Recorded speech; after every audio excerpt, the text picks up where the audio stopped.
तर ती सत्ता हिसकावून घ्या, हे पुण्यश्लोक अहिल्यादेवीने सांगितलंय. आणि म्हणून मित्रांनो, राजसत्ता आणि राजपाट कधी मागून मिळत नसतो, तर तो नेहमी हिसकावून घ्यायचा असतो. आणि म्हणून जर कोणी आमच्या आरक्षणाला धक्का लावण्याचा विचार करत असेल तर माननीय भुजबळ साहेबांच्या नेतृत्वाखाली या महाराष्ट्रातल्या ओबीसीनी एकत्रित येण्याची गरज आहे.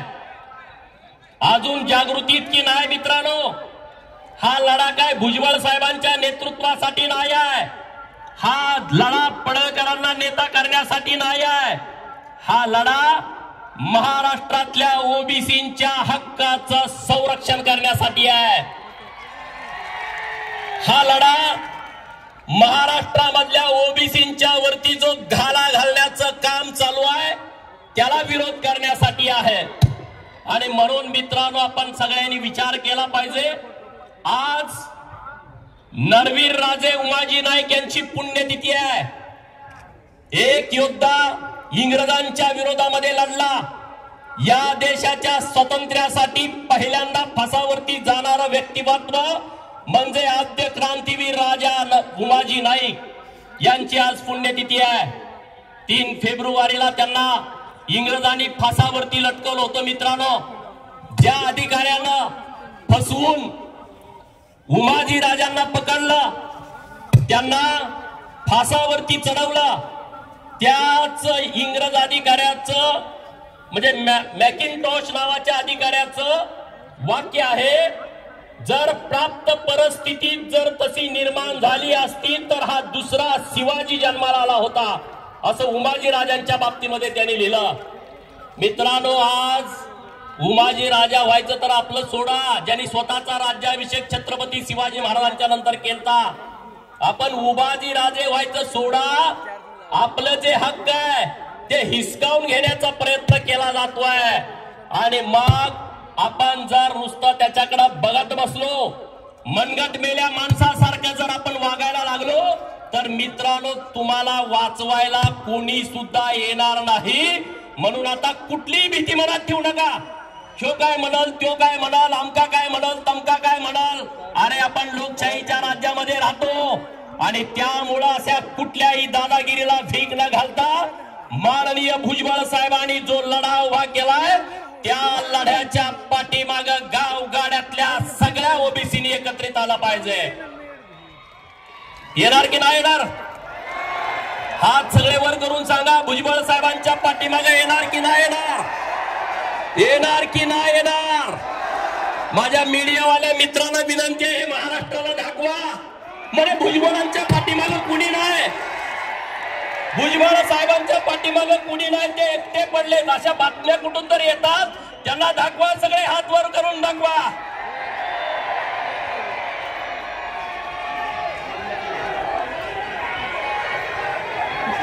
दाखवा हे सगळ्यांना, हात वर करा सगळे.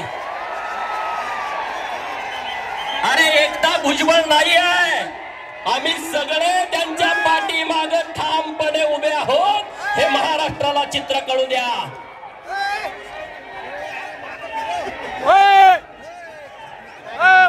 लोकांना वाटलं की सत्तेच्या जोरावरती दादागिरी करू आम्ही, झुंडशाहीच्या जोरावरती आम्ही ओबीसीचा आवाज दाबू. अरे ओबीसीचा आवाज तुम्ही दाबू शकत नाही.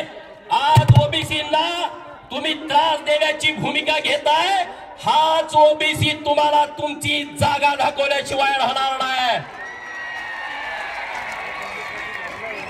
मित्रांनो, हे पहिल्यांदा घडतंय असं नाहीये. उपोषण करून एखाद्याचे हक्क हिरावणे, उपोषण करून त्यांच्या अधिकारापासून त्यांना वंचित ठेवणे. 1932चा पुणे करार तुम्ही आठवा. महामानव डॉक्टर बाबासाहेब आंबेडकर साहेबांनी 1932 साली या देशातल्या मागासवर्गीय लोकांना मतदार संघ रचित केले पाहिजेत असा विषय पुढे आणला. आणि असा विषय पुढे आणल्यानंतर महात्मा गांधी उपोषणाला बसले की यांना तुम्ही अधिकार देऊ नका. अशा झुंडीच्या झुंडी जाऊन त्यांना पाठिंबा द्यायला लागल्या, गर्दी वाढायला लागली. डॉक्टर बाबासाहेब आंबेडकर साहेबांना लोक म्हणायला लागली, अरे बसले त्यांचं जर बरं वाईट झालं तर काय करायचं, तुम्ही हा विचार मागे घ्या.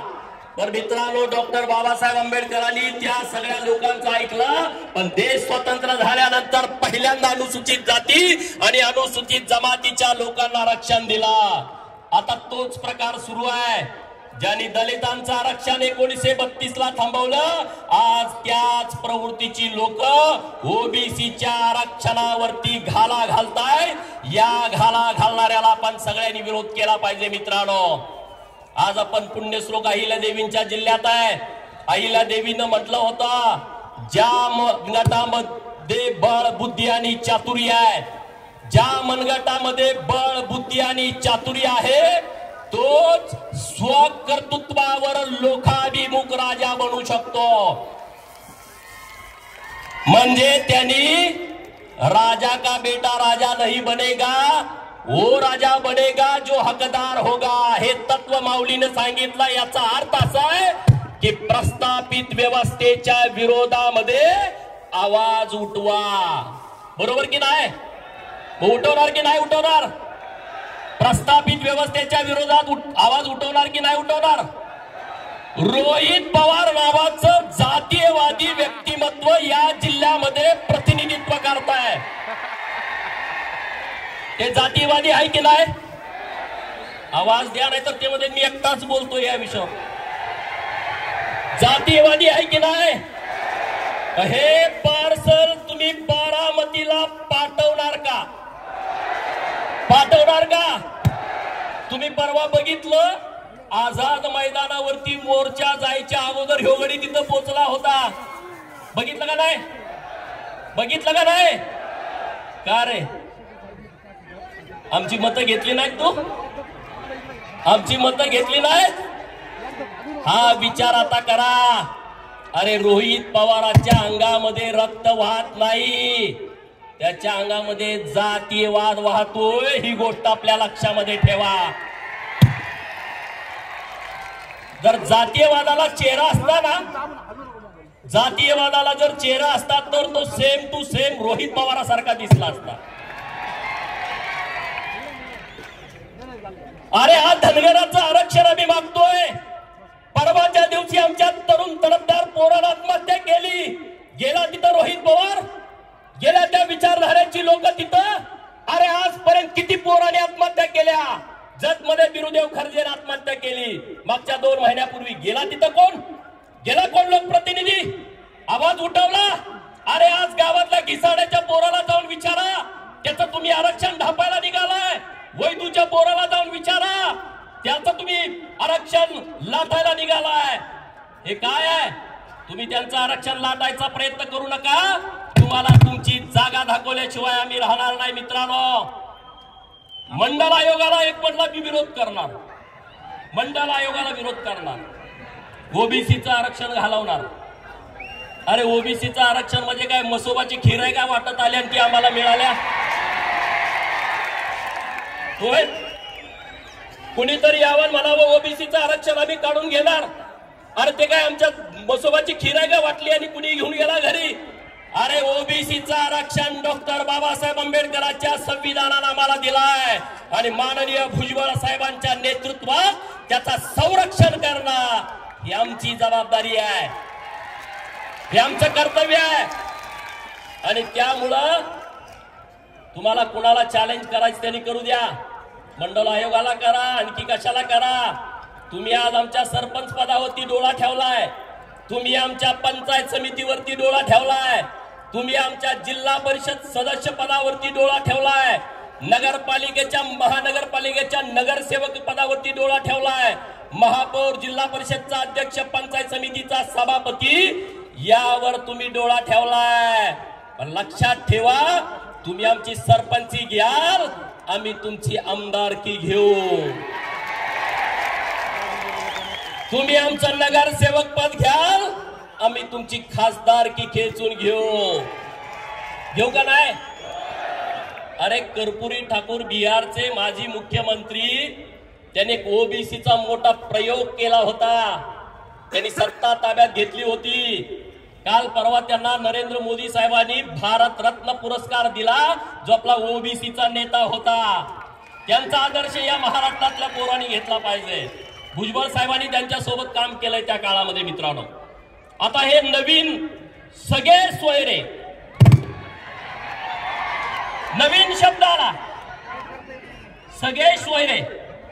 अगोदर सगळी गाढवागाढवी सुरू होती, बोगस कागदपत्र काढून पैसे खेचून आधीच सर्टिफिकेट कुणबीची घेतली जात होती. आता ते शपथपत्र देणार. ज्यानं खोटं पहिला दाखला काढलाय खाडखोड करून तो दुसऱ्याला शपथपत्र देणार की हा माझा पाहुणा आहे. मग तो शपथपत्रावरती पुन्हा कुणबी होणार, मग तो पुन्हा दाखला देणार. म्हणजे उंदराला मांजर साक्ष, बरोबर ना? उंदराला मांजर साक्ष.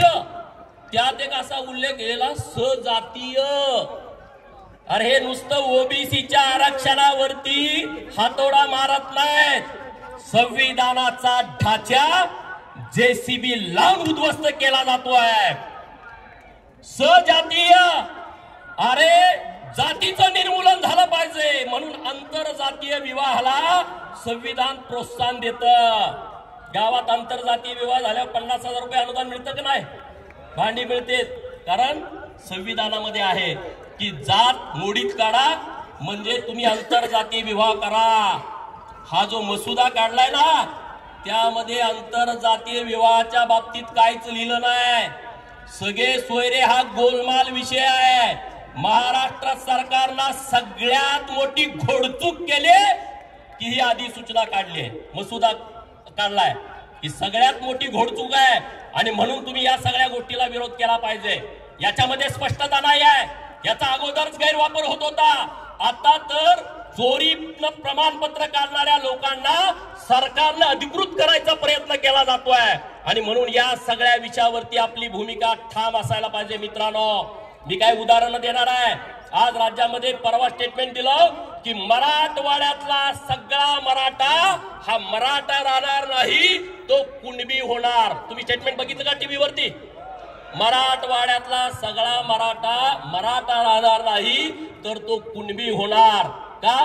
तर सगळे सोयरे हे नवीन अधिसूचना आल्या त्यानुसार. माझा सवाल सरकारला आहे, या महाराष्ट्रामध्ये रामोसी, बेरड आणि बेडर, मी नीट सांगतो ते ऐका, या महाराष्ट्रामध्ये रामोसी, बेरड आणि बेडर हे एकमेकाचे नातेवाईक आहेत, एकमेकाचे रक्ताचे पाहुणे आहेत. पिढ्या यांची लग्न एकमेकांशी होतात. परंतु यामधला बेडर हा मागासवर्गीय आहे, त्याला एससीचा दाखला मिळतो. माझा सरकारला सवाल आहे, जर बेडरला एससीचा दाखला मिळतो आणि तो माझ्या रामोसी आणि बेरडचा रक्ताचा नातेवाईक आहे तर तुम्ही त्याला एससीचा दाखला देणार का? आणि जर तुम्ही देणार असाल तर ओबीसीच्या नुसत्या आरक्षणाला तुम्ही धक्का लावत नाही, तुम्ही एससी एसटीच्या आरक्षणाला सुद्धा धक्का लावताय. बरोबर का? चूक आहे. याच्या पुढे जातो. धनगराची एक पोट जात आहे, खाटीक धनगर. अनेक पोट जाती आहेत, त्यापैकी एक खाटीक धनगर. आमचे धनगर समाजाचे नेते आहेत माळशिरस विधानसभा मतदारसंघामधले उत्तमराव जानकर. त्यांच्याकडं खाटीक धनगरचं एससीचं सर्टिफिकेट आहे आणि त्यांनी 2 वेळा 2014 आणि 2019ला विधानसभेची निवडणूक ही एससी सर्टिफिकेट वरती लढवली. आणि ते उत्तम जानकर प्रकाश अण्णाचे पाहुणे आहेत, ते उत्तम जानकर लक्ष्मण हाकेंचे पाहुणे आहेत, ते उत्तम जानकर इथं असलेल्या सगळ्या धनगरांचे पाहुणे आहेत. मग त्यांनी जर शपथपत्र दिलं तर सरकार सगळ्या महाराष्ट्रातल्या धनगरांना एससीचा दाखला देणार का? देणार का? अरे आम्ही घेणार नाही, कारण आम्ही अन्याय करणारी लोक नाही. पण सरकारच्या चुकीच्या पद्धतीनं या सगळे सोयऱ्याची अधिसूचना आणली आहे, ती अधिसूचना चुकीची आहे मित्रांनो. तिसरा विषय, कैकाडी नावाची जात या महाराष्ट्रात आहे आणि विदर्भात कैकाडींना एससीचा दाखला मिळतो आणि कैकाडी समाजाचे पाहुणे सगळ्या महाराष्ट्रात आहेत. मग काय आहे? एकच जात असेल आणि त्यांना 2 आरक्षण मिळत असतील तर त्यांच्या बाबतीमध्ये स्पष्टता सरकारनं कुठली दिलेली नाही। असे अनेक विषय मित्रांनो आपल्या समोर मांडण्यासारखे आहेत। मागासवर्ग आयोगाची जबाबदारी काय आहे की कुठली जात आहे तिचा सर्वे करणं, तिचं मागासलेपद सिद्ध करणं, मागासवर्गीय जातींची यादी तयार करणं, हे काम कुणाचं आहे? मागासवर्ग आयोगाचं आहे। अरे महाराष्ट्रामध्ये मागासवर्ग जातीच्या यादीमध्ये मराठा समाजाचं नावच नाही आणि मग मागास नसलेला मराठा समाज मागास असलेल्या कुणबी समाजाचा सजातीय कसा असू शकतो? याचा अर्थ असा आहे की मराठा आणि कुणबी हे पूर्णपणे वेगळे वेगळे आहेत, त्यांना सगळे सोयरे आणि सजातीय हा विषयच लागू होत नाही। ही परिस्थिती आहे महाराष्ट्रातली आणि त्यामुळं तुम्ही आता जास्त आमची दिशाभूल करायच्या भानगडीत पडू नका। महाराष्ट्रातला ओबीसी आता ताकदीनं पेटून उठलाय।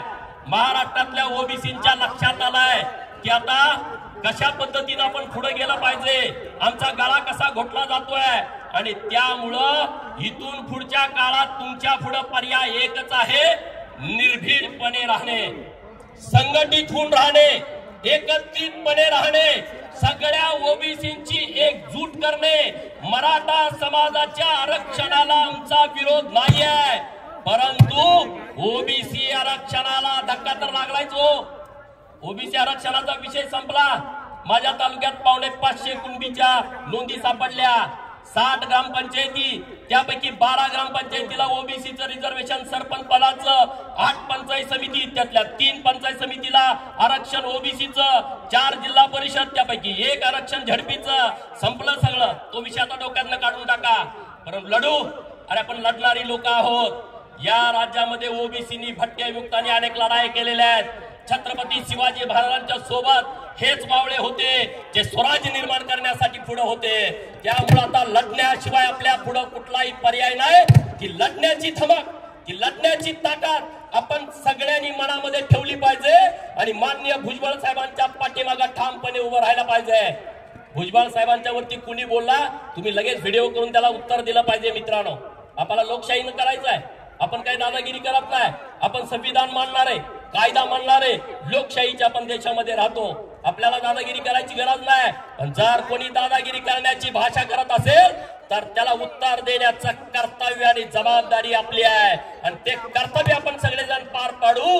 ओबीसी वरती जो अडचणीचा विषय यायला लागलाय तो जर दूर करायचा असेल तर संघटनेशिवाय पर्याय नाही, एकत्रित येण्याशिवाय पर्याय नाही। आज तुमचं खरं तर कौतुक आहे की भुजबळ साहेबांच्या स्वागताला इतक्या मोठ्या संख्येनं तुम्ही उपस्थित राहिला।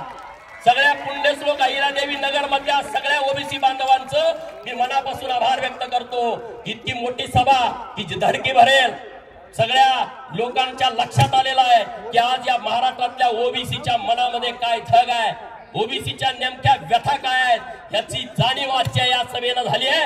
आणि ही निर्धार सभा आहे, पुण्यश्लोक अहिल्यादेवींच्या जिल्ह्यातली सभा आहे। पुण्यश्लोक अहिल्यादेवी न्याय देणारे आहेत, पुण्यश्लोक अहिल्यादेवी अन्याय न सहन करणारे आहेत आणि त्यामुळं आपण न्यायाच्या बाजूला ठामपणे उभा राहू, अन्यायाच्या विरोधामध्ये ताकदीनं लढू आणि जे आज आपल्यावरती अन्याय करण्याचं धोरण राबवतायत त्यांची परत धमक झाली नाही, अशा पद्धतीनं आपण सगळी ताकद माननीय भुजबळ साहेबांच्या पाठीमागे उभी करू। एवढंच या निमित्तानं बोलतो आणि थांबतो। जय हिंद, जय महाराष्ट्र, जय मल्हार, जय भीम।